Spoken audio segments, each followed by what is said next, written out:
lecture here, and then I'm going to send you all the videos and copy of the notes and everything. So we're going to do, we're going to, today and probably Wednesday, we'll go through pretty much chapter 1 stuff. Because there are some students who still have issues trying to do some of the homework problems on that chapter 1 assignment. How many of y'all even started that? Have or haven't? Have. Try to stay current on the stuff. I guarantee you, the part that people fail mostly in math, so what do you think makes everybody fail? What part of algebra? You're absolutely right. It's the basic algebra. I don't care what level of math, whether differential equations, calculus 3, anything, it's all has to do the same stuff. What part of algebra ruins everybody's grades? It's this. That little symbol, that negative sign, that minus, it disappears when you're doing an equation. It appears somewhere. I've had students in the past on exams, it was all positive numbers, and the answer came out negative. I said, well, how'd you get negative? I said, it didn't look right, so I put it there. Okay, so, and it's very, very, very important. It's be very, very careful, step by step by step. Let's see. Let's begin. Chapter 1, we're going to deal with functions. What's a function? You've seen functions before. What are functions? Give me an example.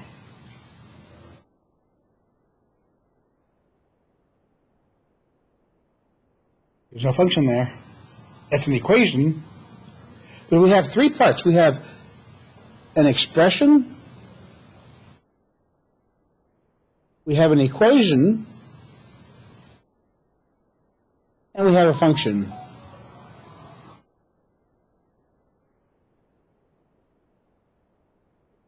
So what do you think the differences are? Expression. No equal sign.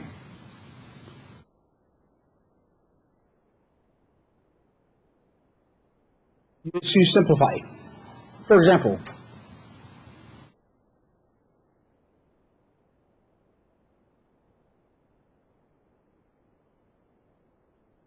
all you could do there is combine like terms.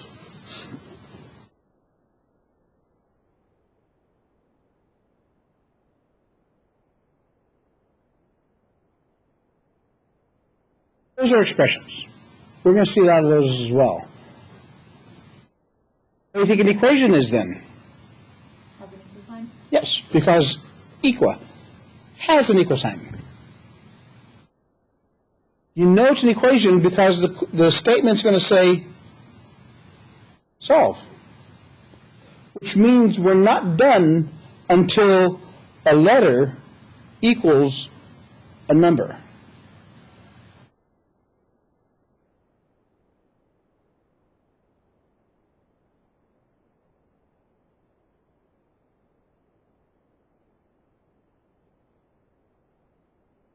There's an example of an equation.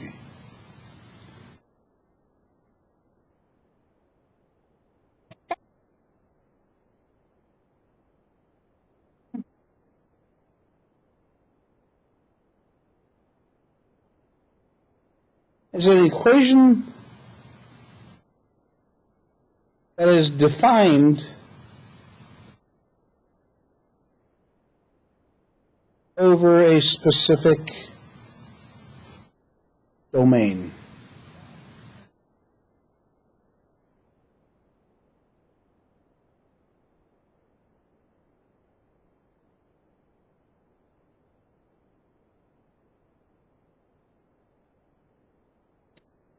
This defines a function. It has a function name, and it has the variable.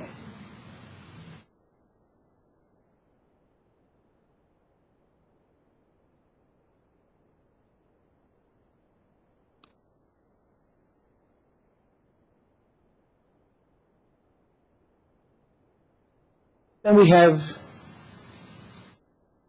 Domains and ranges. What's the difference there?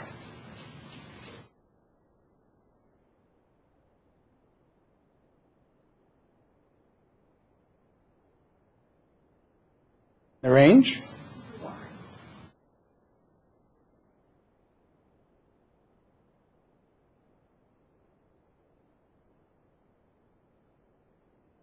Input, output. It's a rule about functions. How can you tell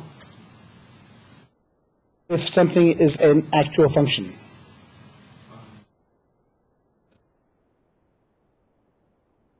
What do you mean?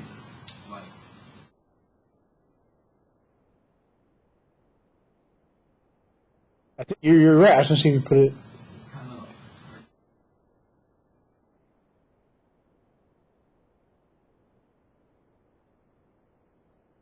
How would you explain it graphically? There's a test. Which line test?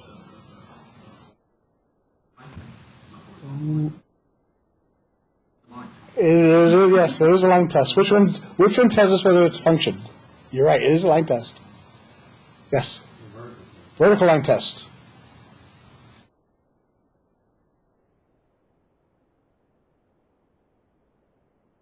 The vertical line test tells us what?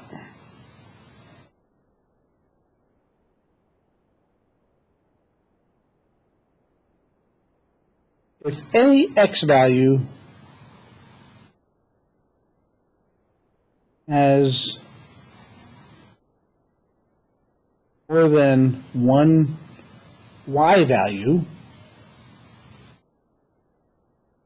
it is not a function.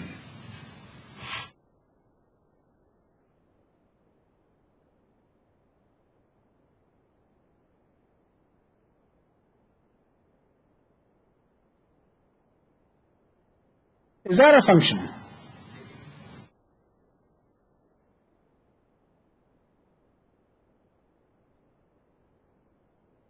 What is it a graph of? The circle, yes. Radius what?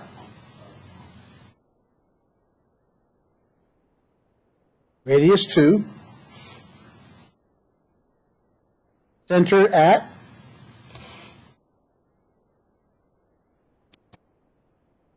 was the equation of a circle.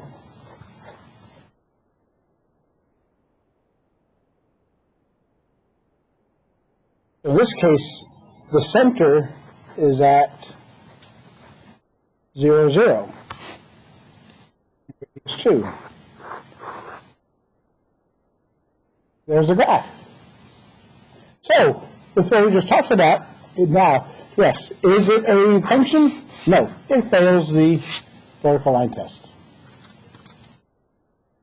Is it one-to-one? I'm jumping ahead here, but is it one-to-one? What does one-to-one mean?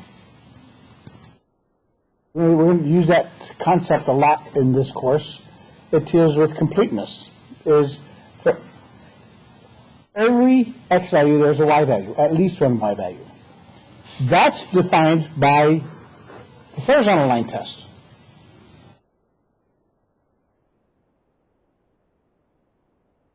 For every x, there's a value for y. So, a lot of stuff from algebra that we use. Actually, can you guess what part of algebra is probably the most important for this course? What defines calculus? Slope. Slope. It all was built on the concept of the slope.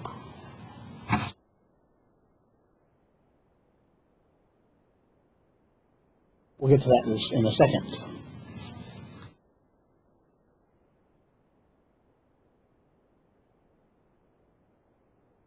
It's doing this.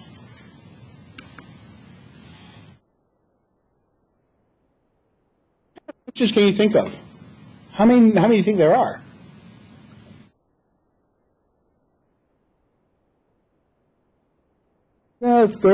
There are an infinite amount, but they're all based on a certain number of what I'll call the library of functions, the basis functions. For example, the first one, constant function. What do you think the constant function is?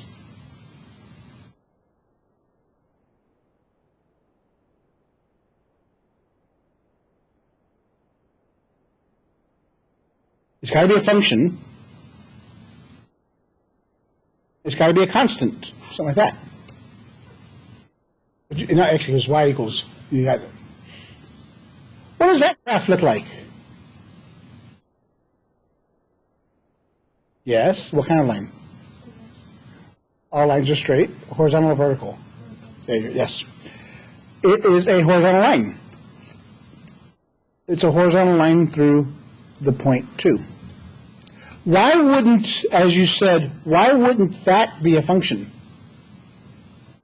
Because this is a vertical line, and by definition, it fails the vertical line test itself. Because it is the vertical line. So the first is a constant. It's continuous. It goes from, what's the domain? What's the range of a constant function?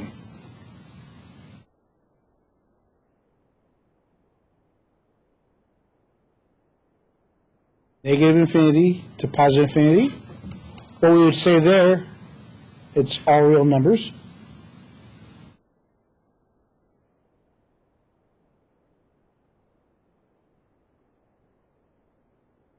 Anybody agree with that? The range would be only 2. Because it's a horizontal line. It doesn't go up and down. There's a movement. That's fill in the trap I wanted to.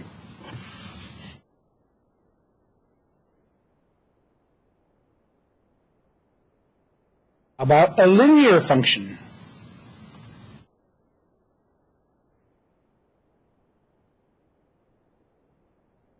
What does a linear function look like?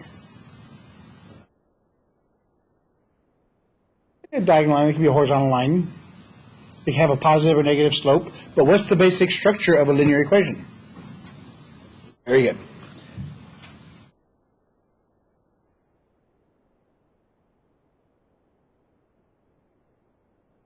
Linear equations have to have those two parts. What does M represent? Slope. What does B represent? Very good.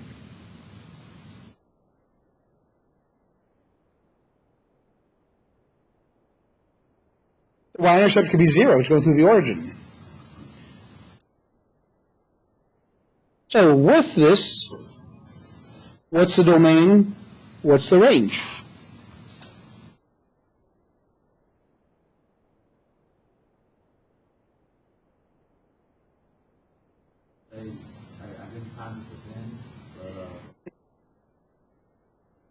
Yep. It's all real numbers. The range. Yeah. Okay, yeah, that's a good point. That's a good point.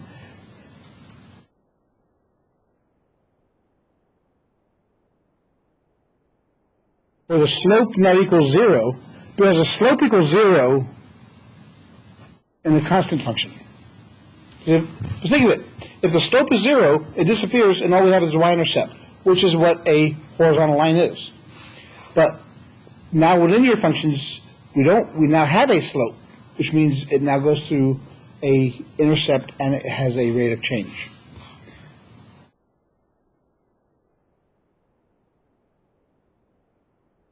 The next one, building up in this stuff will be the next development on functions. Quadratic.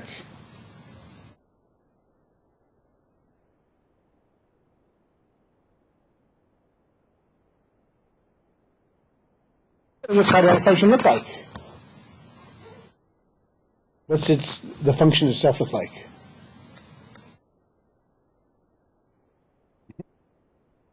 The standard form of a quadratic function is this.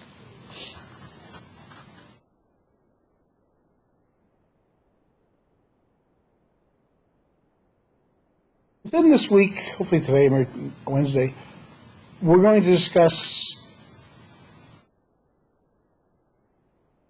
You can visually determine the shape of a curve simply by looking at the function itself.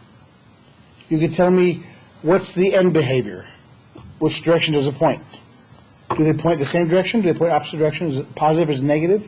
You can tell me the intercept, the y-intercept. You can tell me how many times it'll cross the x-axis at most. Those are called solutions. So, and then we're going to work on those. We're going to review your knowledge of polynomial equations.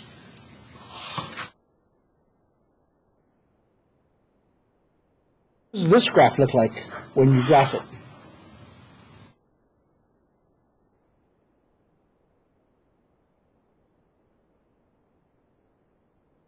I have two intercepts. Linear equation, the graph of a linear equation, just like that. There's your intercept.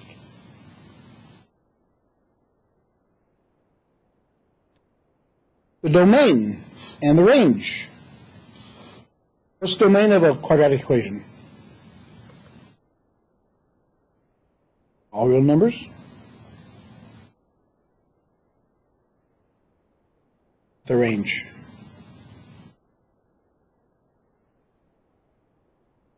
Yes. It'd be wherever the vertex is if it opens up or if it opens down. So if A is positive, if A is negative. A is your leading term, your leading coefficient.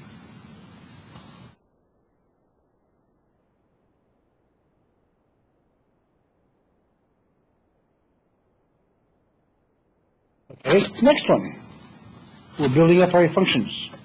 What's our next function?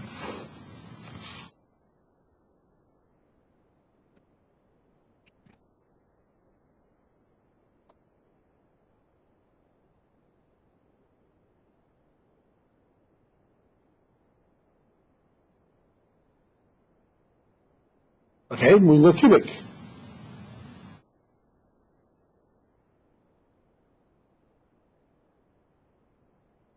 What's the basic structure of a cubic function?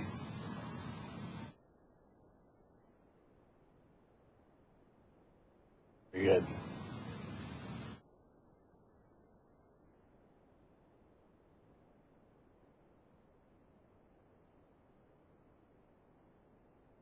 The domain, range.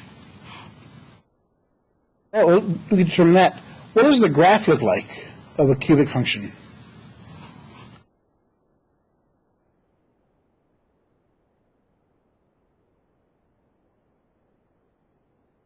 Yeah. You're close. It's one of the two ways, right? It was.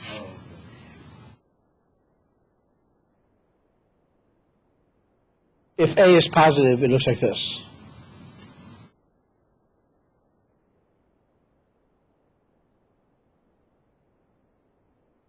Why is that different than the quadratic equation? The quadratic equation both go the same direction.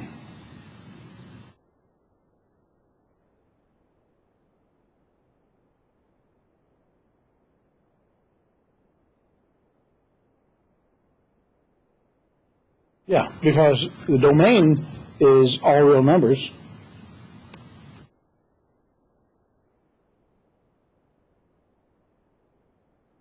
So I can put negatives inside the function, positives. If you put a negative, if I put a -2 and I cube it, what do I get? -2 times -2 to -2 is -8. So if it's cubic, Positive numbers stay positive, negative numbers stay negative. If it's quadratic,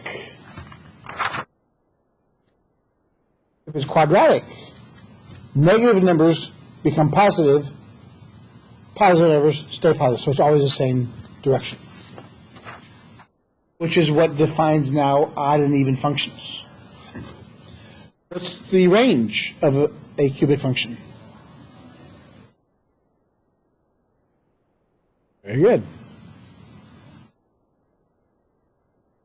Yeah, because it goes down to negative infinity and goes up to positive infinity. Okay, now we're going to start scraping for harder ones. We're halfway through.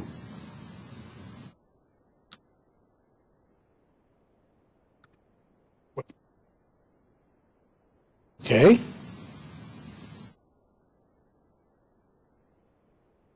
Exponential functions. What does that look like?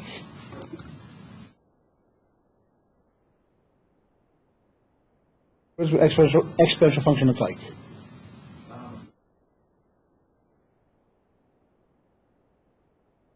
That's hyperbolic. But close. It is sideways. Give me the basic structure of what a exponential function looks like.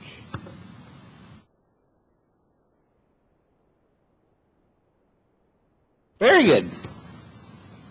Now, the variable, the independent variable, the x value, is now the exponent. Very good.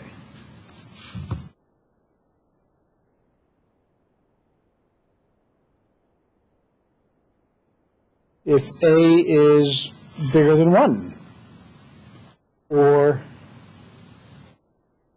if a is a fraction, the graph changes.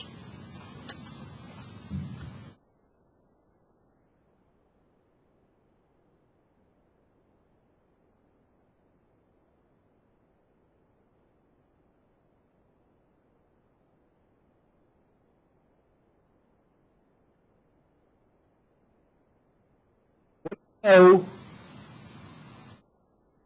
let's look at the intercepts. What's our y-intercept going to be with this? Let's, for example, let's say our function is f of x equals 2x. And this one will do f of x equals 1 over 2x. What's the y-intercept going to be?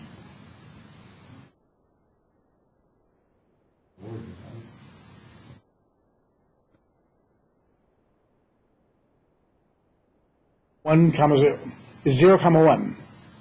Why is it? Because the y-intercept is found how? What happens at the y-intercept? X value is what? 0. So 2 to the power 0 is what? So for both of these, the y-intercept is 1. It's universal for exponential functions.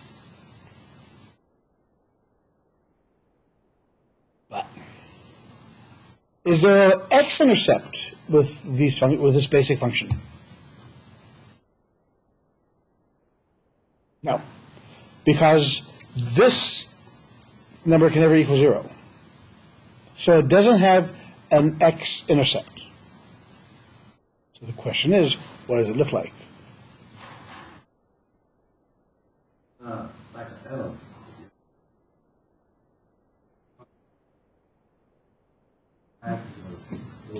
If a is greater than 1, you're right. It's going to be infinitely close to the x-intercept and then go up this way. In this case, in this one, in both of these, the horizontal asymptote is the x-axis. So if the base is a fraction, a rational number, raised to the power x, what would that function look like? What do you mean opposite?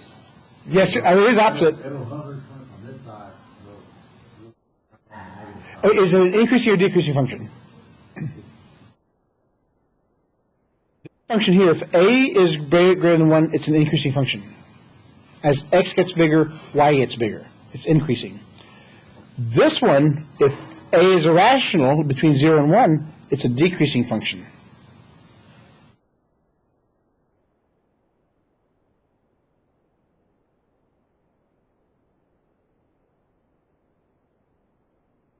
How about the domains and ranges of these guys?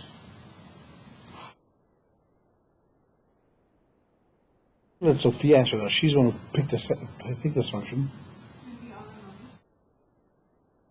The domain is all real numbers, yes. Negative infinity to positive infinity.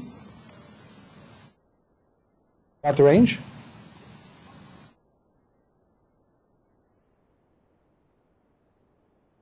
What point?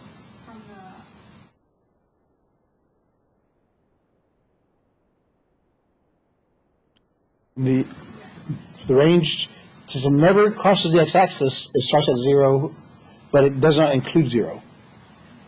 It's just all positive integers, all positive numbers.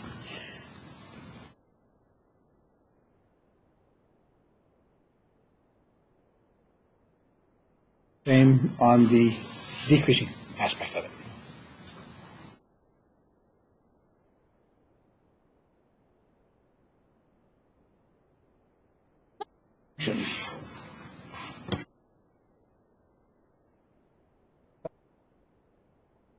One over what?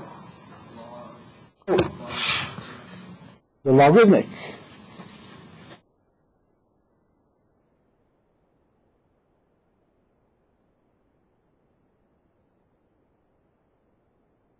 So, f of x equals log base a of x.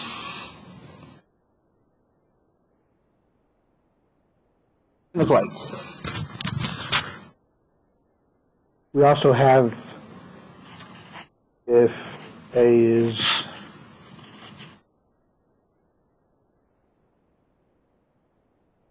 but for right now, for this part, we're only going to have one type of function, an integer base.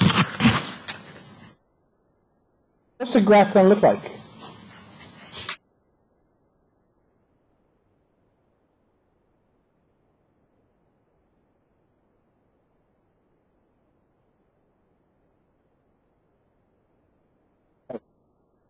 What's the only intercept we have?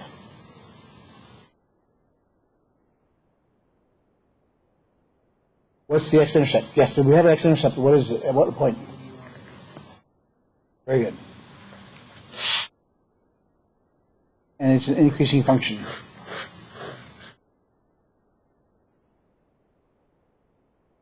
Be the same difference as these guys. If a is greater than 1, is increasing. If not, then it'll be a decreasing function. But your new intercept is, instead of a y-intercept, we now have an x-intercept. What's our domain here and our range here?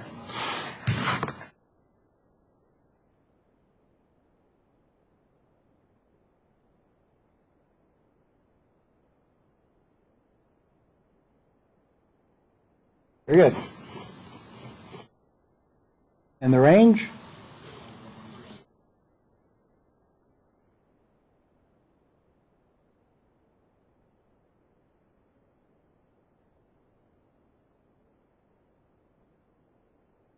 These last two you brought up here, what can you tell me about them? So looking at the graphs on the domains and ranges, what can you tell me about those two functions? How are they related? Yes, but they're related more than that. They're very directly related, actually. They are exactly inverses of each other. What can you tell inverses? Well, if the x or the y-intercept is 0, 1, and the other intercept is 1, 0, that's how the inverses are. Switch x and y, and there you have it. Exponentials and logarithms are inverses of each other. 26 of them. We have a lot more. What's another one?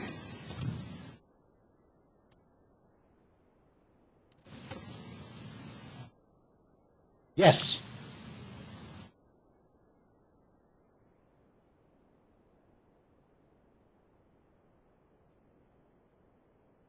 the absolute value function.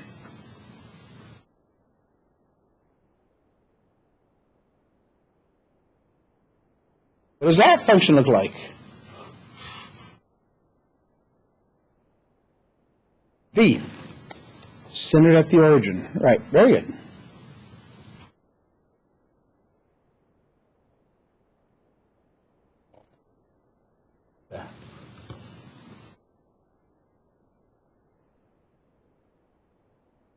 Domain and range.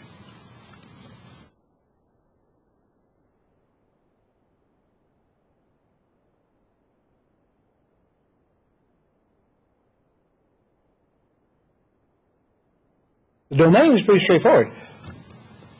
Looking at this graph, it goes on forever and ever. Can I use any negative value I want? Can I use 0?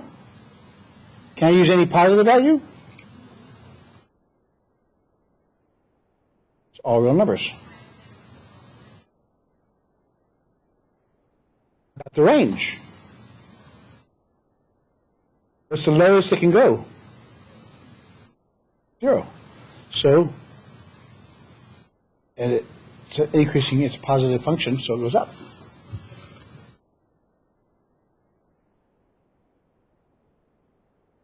Function.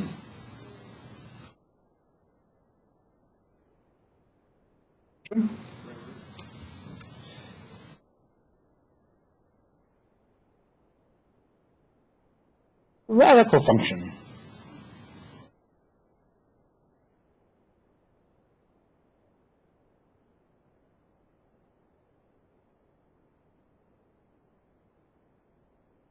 What does that graph look like?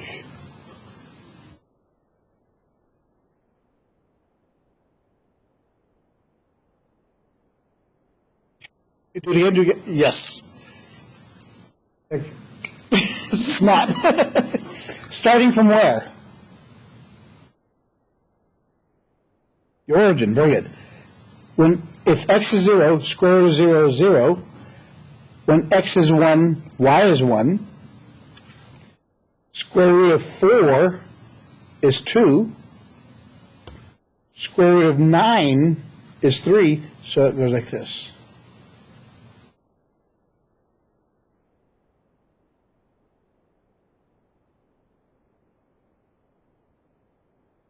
Domain range.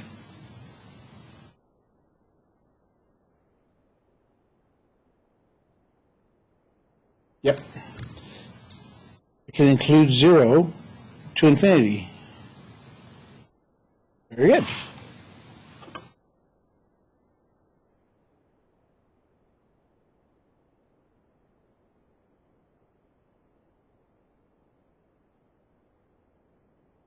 There are 4 more functions of primary functions. These are the primary functions. Because we aren't going to go through all the trigonometric functions and hyperbolic, like that. We'd be here forever. So, I'm going to do 4 more. What's the next one? And no surfing the web, cheaters.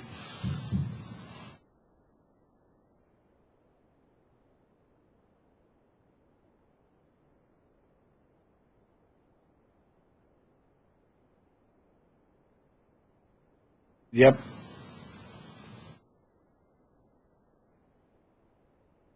Rational function. What is rational function? I thought you meant your mojo, your answers.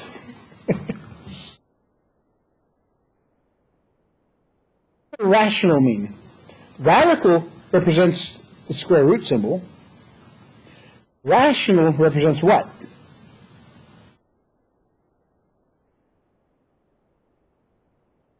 Well, now you said, no, that's the next one. We'll do that next one. Yes, but that is the next one. The rational function. First 5 letters of the word rational. What is a ratio? Fraction. Fraction.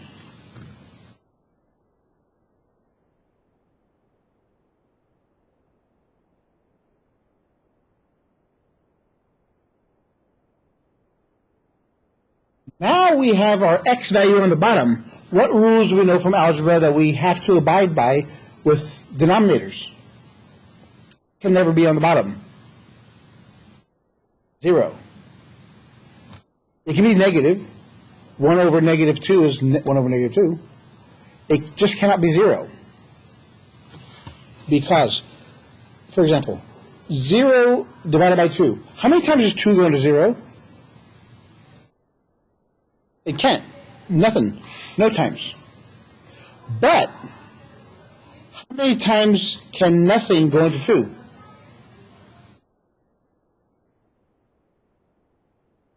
Infinite. So it does not exist.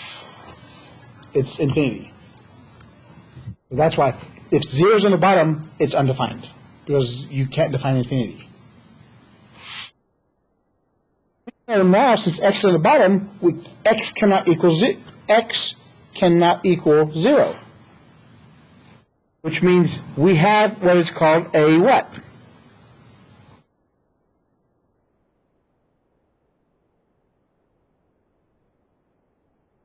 Vertical asymptote. A vertical asymptote is the value of x that makes the bottom equal 0.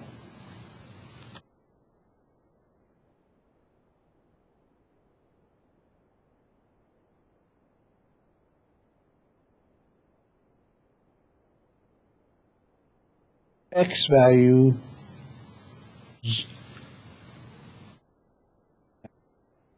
make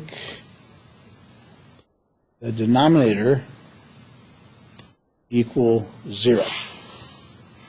That's, by definition, what a vertical asymptote is.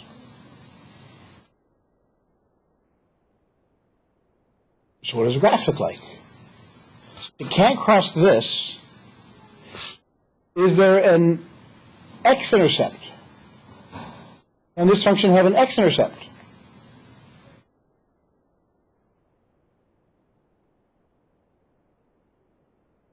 We know it cannot have a y-intercept, but can it have an x-intercept? That's called a horizontal asymptote.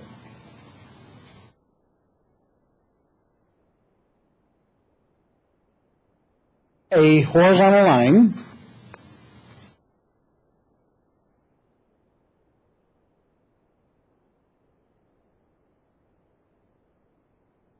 that cannot be crossed by the function.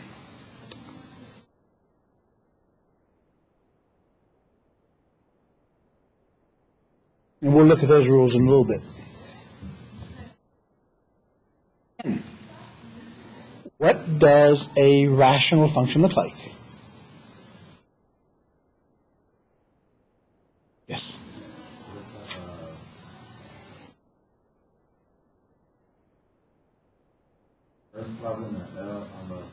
Very good. Very good. Because if x is positive, then it has to stay in the first quadrant. Because since a positive 1 is positive on top. If x is positive, the function is positive. And since x is on the bottom, the denominator grows faster than the numerator. That means it's a decreasing function. That means it's a downward slope. Conversely, it's still decreasing, but if it's negative, it stays negative. They're both decreasing functions. One's positive, one's negative. We'll talk about that later. So there's that function. Now let's look at the domain and ranges. The domain.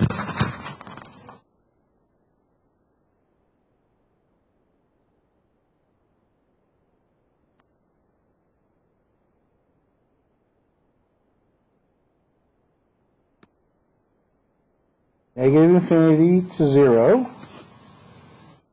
Union.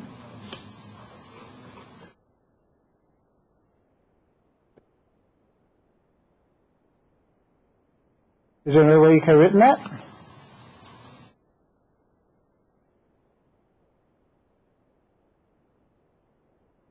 You could have done that. Yeah, this What kind of notation is this?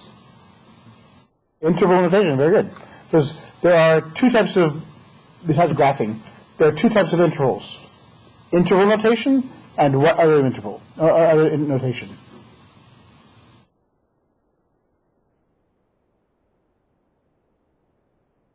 For example here, it would look like this.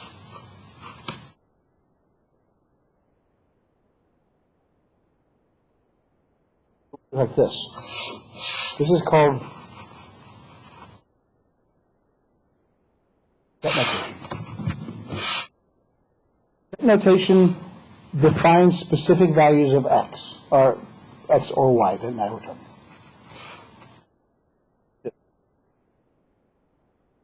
In set notation. Notice it's been a couple of years since you guys discussed set and interval notation, but how would you read this if I gave it to you?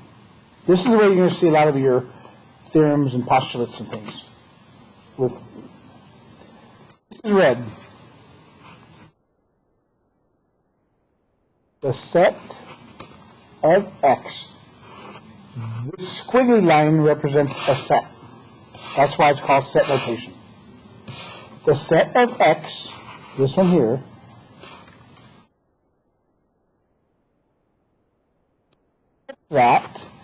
that's that straight line there, x does not equal to 0. That's how you would read it, interpret it. You have to remember, mathematics is a language. It has its own lexicon, it has its own verbiage that you have to understand and you'll be able to convey. When you start reading these things in online stuff, you'll see that you have to understand how to decipher this stuff. What's our range?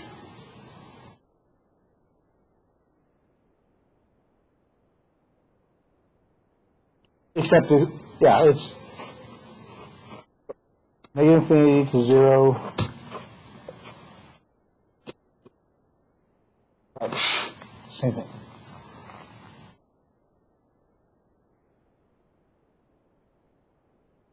I remember these functions from previous lives, classes. I mean, it's there. It's back there. You have to pull them out. Okay. Next one. What's the next function look like?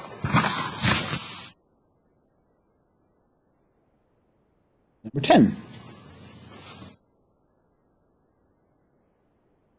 Somebody said it earlier before I started the last one. Cube.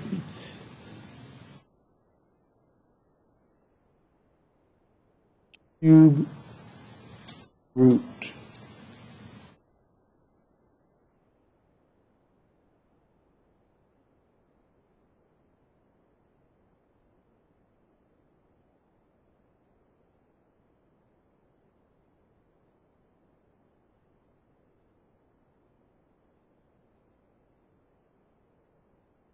Square root 1. Remember, the radical, this one was the square root 1.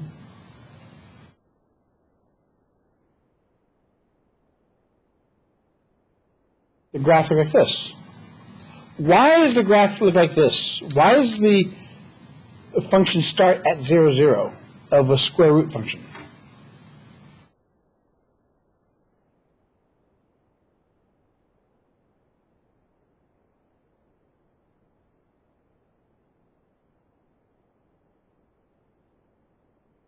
Why is it? What makes it imaginary? Why can you not? Exactly. Very good. Because if it's a square root, basically whatever root there is there, that tells us how many times you have to multiply the same number. For example, square root of 4 is 2. Why is the answer 2? Because 4 is made up of 2 times 2, or 2 squared. Square roots and squares are inverses of each other. So we're looking for two of a kind to take it out of there. So in the cube root, we're looking for three of a kind. And even roots are even, so you have to have pairs. Odd roots can be positive or negative. Evens will always be positive. So in this one, it can be positive, but it can also be negative because it's an odd function. It's an odd root.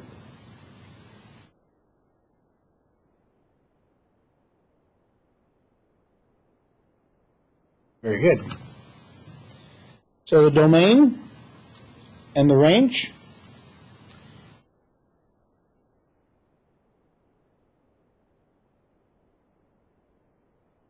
This one? Yeah. This is one continuous function.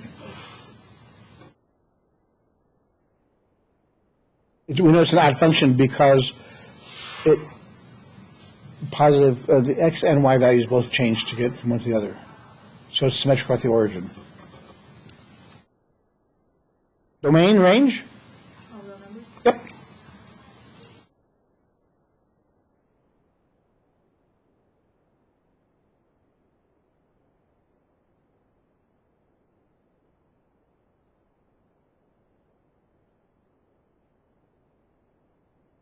Two more.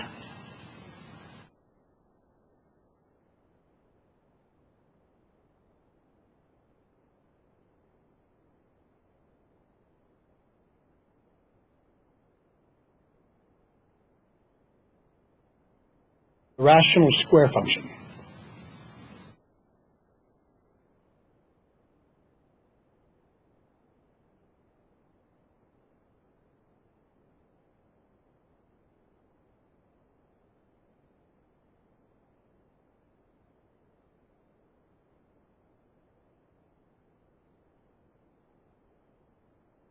How is this going to differ from the rational function?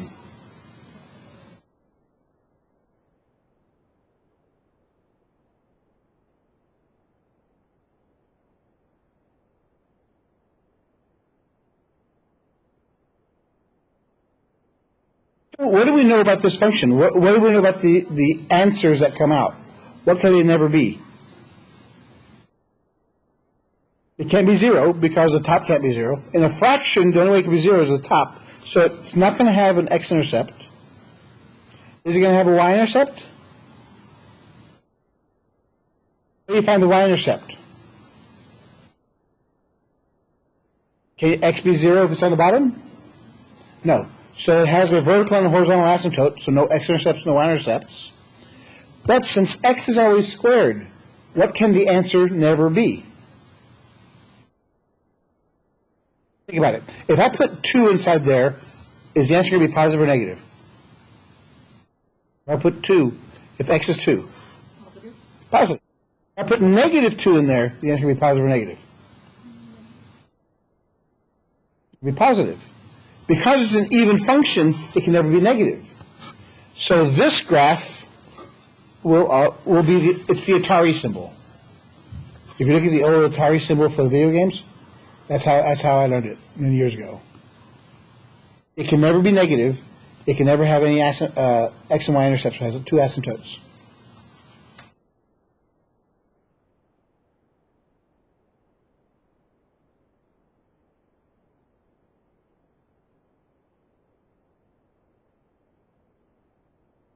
They're both the same.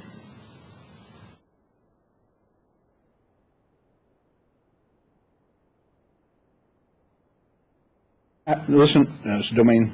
Domain is from negative infinity to 0.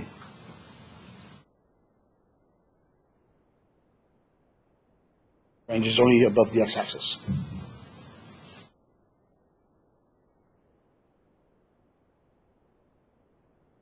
One more.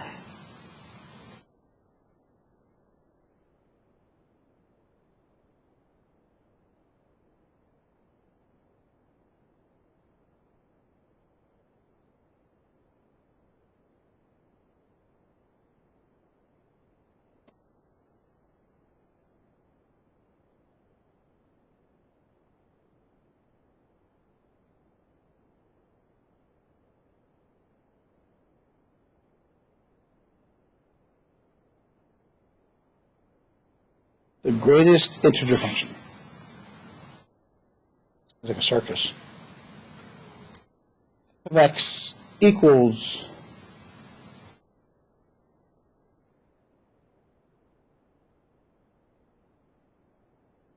it's also called a step function.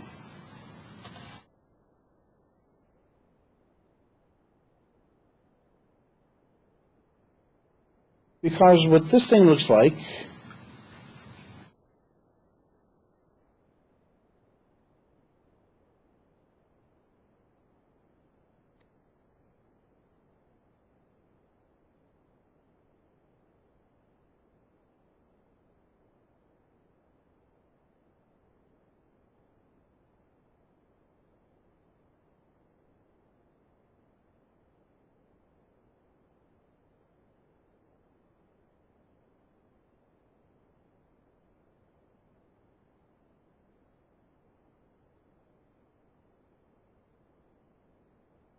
in engineering, we refer that to the truncation function. There is no decimals. For example, if the answer was 1.74, if you take off the decimal, what do you have? 1, so it's on the 1. So you truncate the decimal.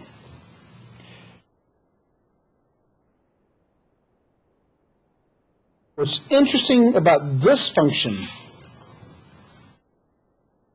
the domain is all real numbers.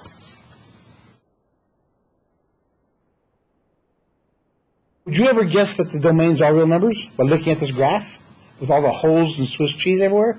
No. But is every number on the x-axis allocated? Yes. But the range is simply integers, or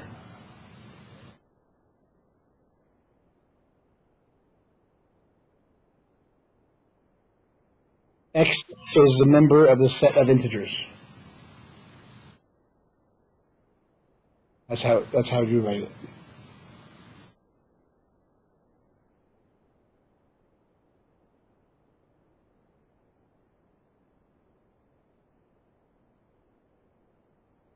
See, y'all remember your trig functions?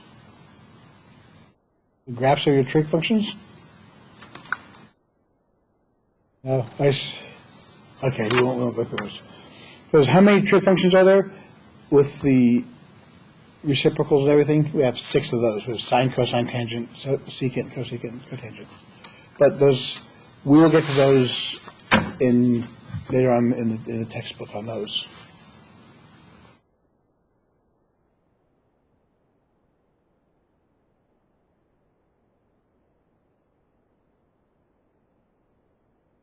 Polynomial functions. What does a polynomial function look like?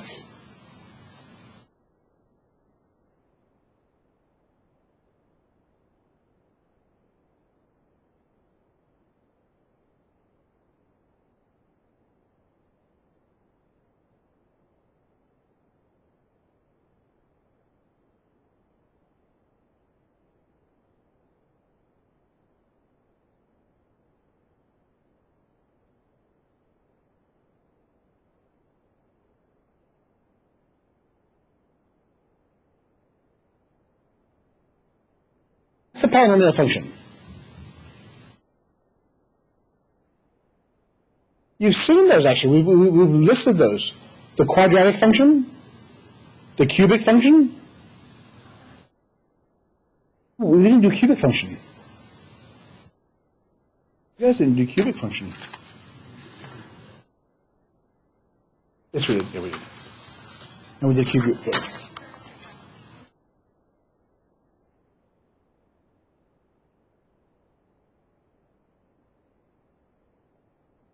What is this term called in a polynomial function? Let me look for an example of a function.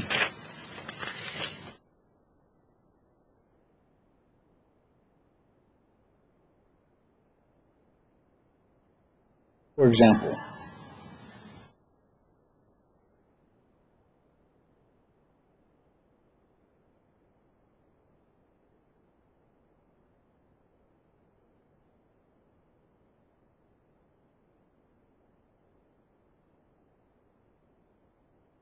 Here's an example of a polynomial function.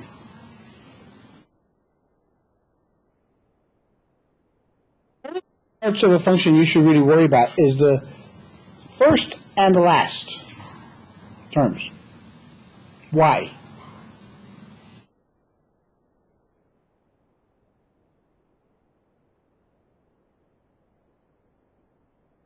The only thing the last one tells us is where the y-intercept is.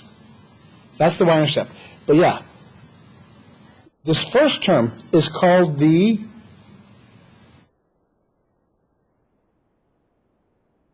leading term.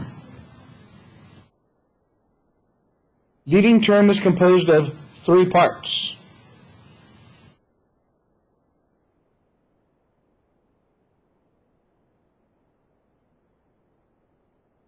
A sub n, x to the power n, and n. Why is A sub n is called the leading coefficient? Why is that important? Why is the leading coefficient important?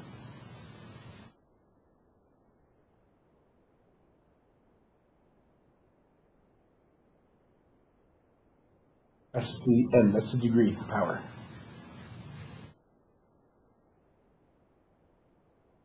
The leading coefficient tells us two primary things. One, the direction of the graph. Is it opening up or is it opening down? And then two, it tells us the compactness. Is it going to be squashed or is it going to be wide? For example, well, we'll come back to this one in a second.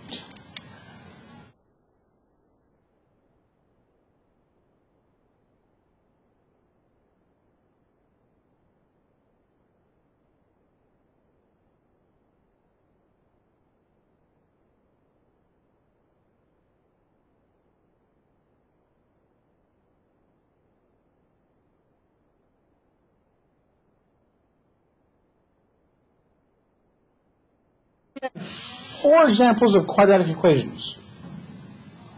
The only thing different is their leading term, leading coefficient. How is that going to change their graphs?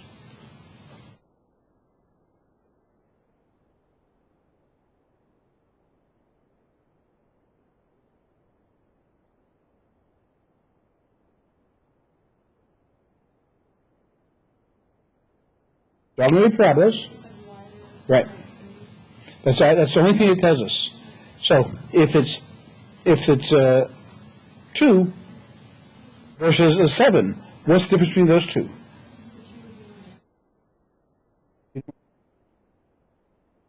Because this one multiplies whatever x squared is, this one multiplies the value by 7 before you plot it. So x squared, it goes up 7 spaces instead of 2. So this one will be something like that. This one will be 3 times better.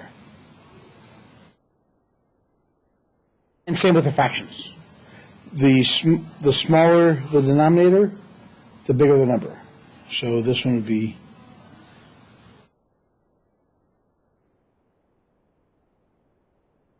so. That's what the leading term tells us.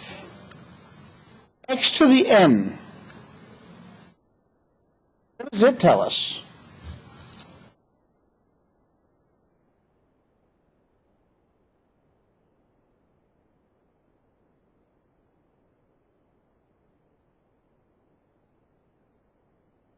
N behavior, which is dictated pretty much by n, which is called the degree of the polynomial.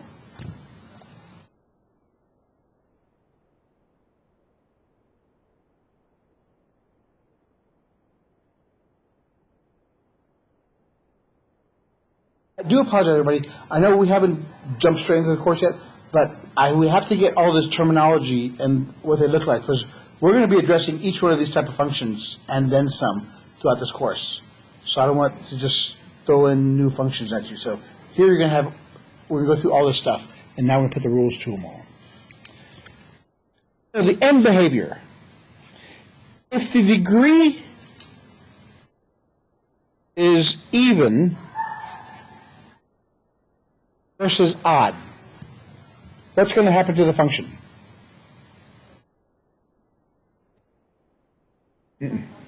Not the degree doesn't tell us that. It won't tell us that.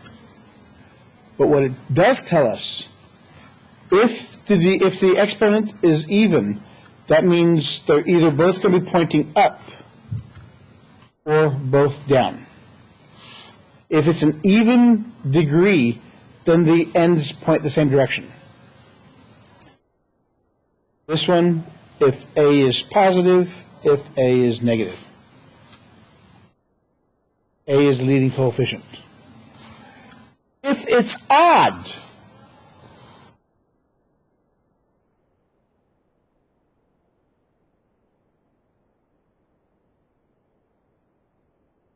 if the degree is odd, they only point different directions. If A is positive, if A is negative.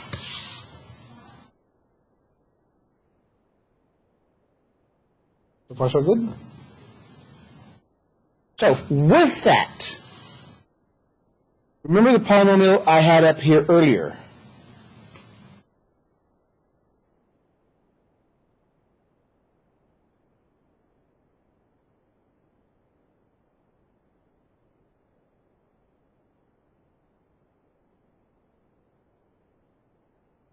What the graph's going to look like. What's the maximum number of x-intercepts we can have?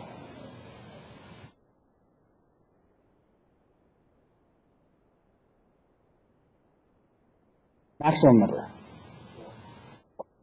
The degree tells us the maximum number of x-intercepts. What's the end behavior of this function? Are both ends going in the same direction or opposite directions? Same direction, up or down. That's a 50-50 shot. Yes, because the degree is 4, we know they go the same direction. But since 8 is positive, it has to point up. And we also know that our y-intercept is at -1. So we have a basic shape idea what the graph's going to look like. Both ends have to point the same direction, and it has a -1 y-intercept. And what happens inside there, we're going to do that next time. We're going to solve this one next time. We're going to find all the intercepts. Because what we're going to do next time is we're going to take that function, and we're going to solve it. So it looks something like this.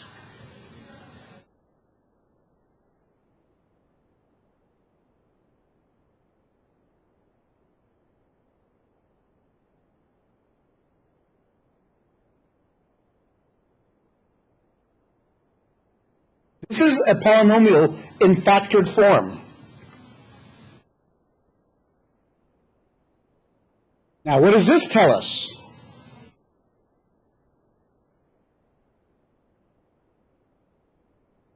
Is that? Yes.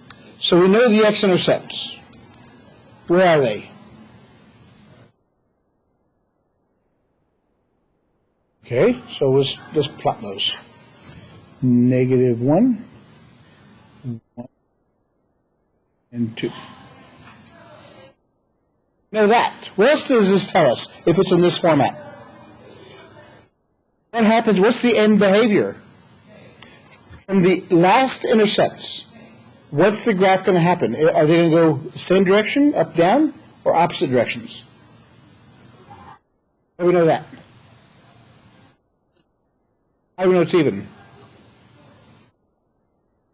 What's the degree of this function? Very good. How'd you get the degree of 8? Add the exponents.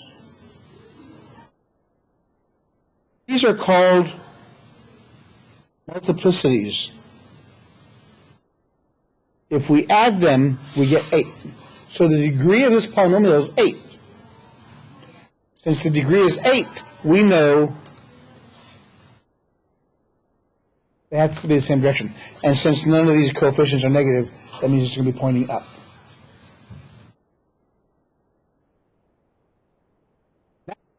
In this format, what else can we tell? Yes. Yes. How? Which was which? Very good. Ever hear that? If the multiplicity is even, at this point, at 2, it bounces. It doesn't cross the x-axis. It just bounces off the x-axis at that point. The other two,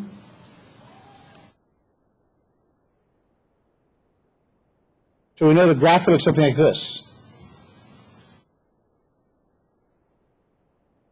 Very good. So the multiplicities,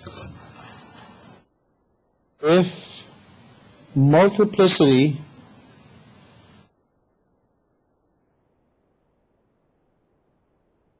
is even,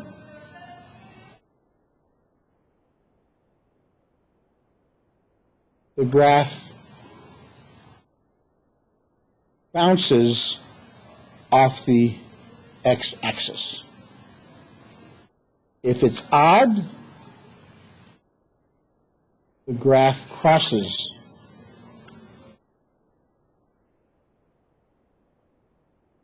at that x value. Very good. So once we take a polynomial, algebraically solve it, we look at the multiplicities. If the multiplicity is even, that x-intercept, the graph bounces. So that's why it's important to know what the degree is, because it has to go up or down. So we know, without even graphing, doing anything really mathematically difficult, we have the graph of the function. We can see what parts of it work, which don't.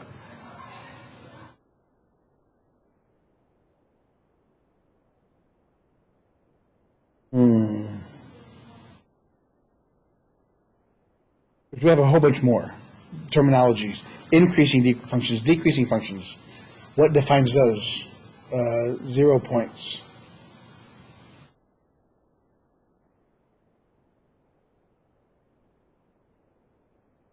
We'll do one more part, then we'll call it a day, because it's almost 2 o'clock already. I try to keep guys that late. Let's look at odd or even functions.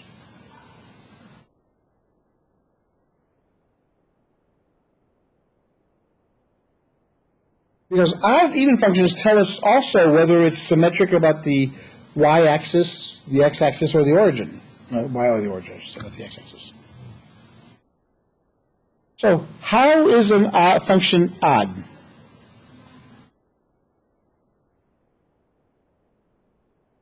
Function is odd if what happens?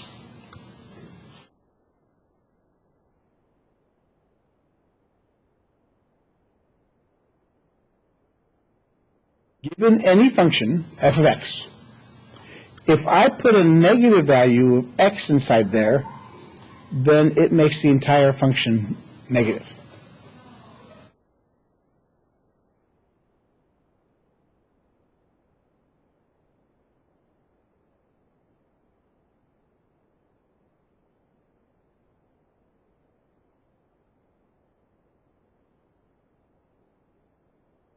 That's metric about the y-axis.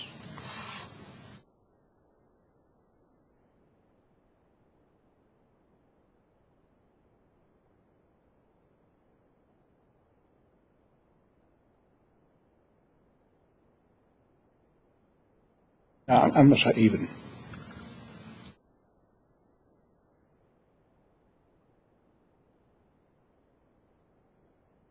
For example, x squared. if the exponents are all even, then we have an even function, which means it's symmetrical at the y-axis. If I put x in there, or negative x, it gives me the same answer. It's odd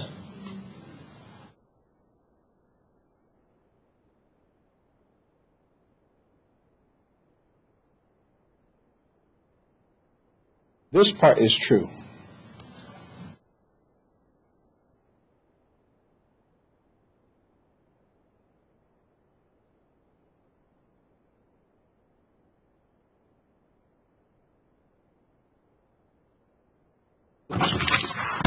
It's odd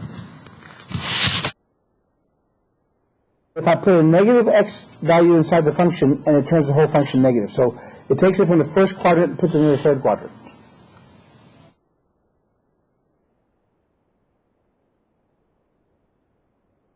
Even functions, I have the even part. If I put a negative function, it still says positive. So for the even function, if all the powers are even, then it's an even function. It will always flop across the y-axis. The even function, or the odd function, is odd exponents. So it's symmetric about the origin.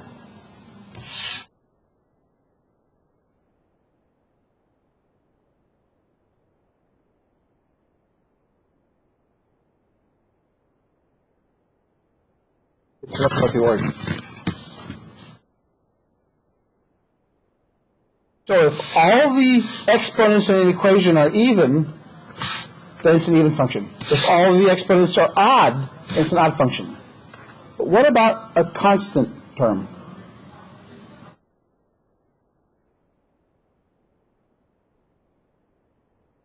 What about a constant function? Is that odd or even? Why? Yeah, because no matter if I put a negative x or positive x in there, it's still going to be the same value. Right. So, f of x equals 5. If I put 2 inside there, it still equals 5. If I put negative 2 in there, it still equals 5. That's an even function.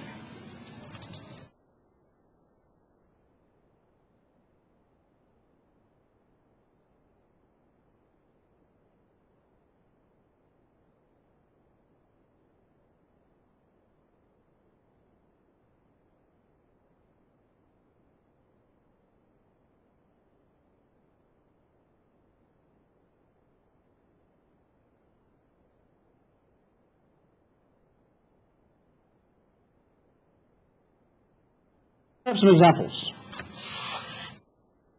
And we'll call it a quit after these. Tell me if these are odd, even, or neither functions.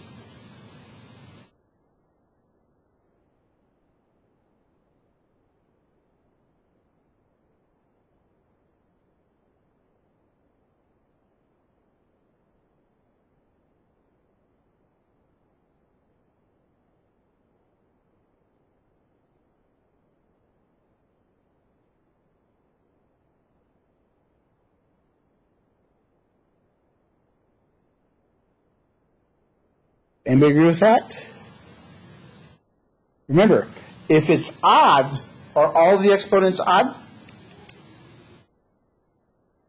We have a constant there. We determined that constants were even functions. So can you combine odd and even? No. So this is neither.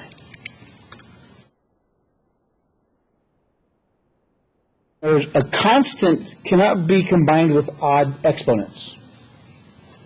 The next one. It's even. Because a constant can only be combined with even functions, even exponents. The next one.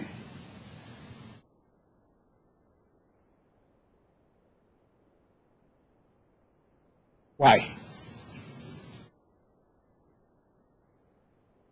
We have an even and an odd exponent. You can't do that. And the last one is because all the exponents are odd. This is 1.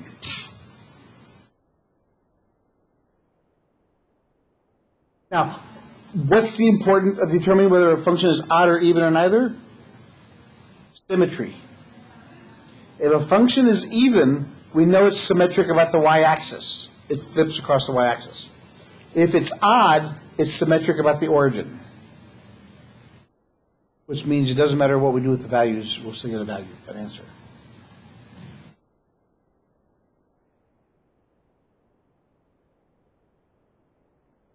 I need you guys to start working on that chapter 1 review stuff. Because this is where all this stuff came from. It's the chapter 1, section 1 and 2 and 3. I need to see what you guys remember so that we all start off on the same page. Okay, and then what we do on Wednesday, we're going to finish up this review, and then we're going to start off by algebraic definition of slope, and build up from there, and then jump into the calculus part. Rate of change, instantaneous or absolute. So, all right. I told you this after lunchtime is siesta time. Especially talking about math. All right, everybody. Have a great afternoon, and be safe tomorrow. If it's in any way inclement, don't risk it. Don't kill yourself to go to school.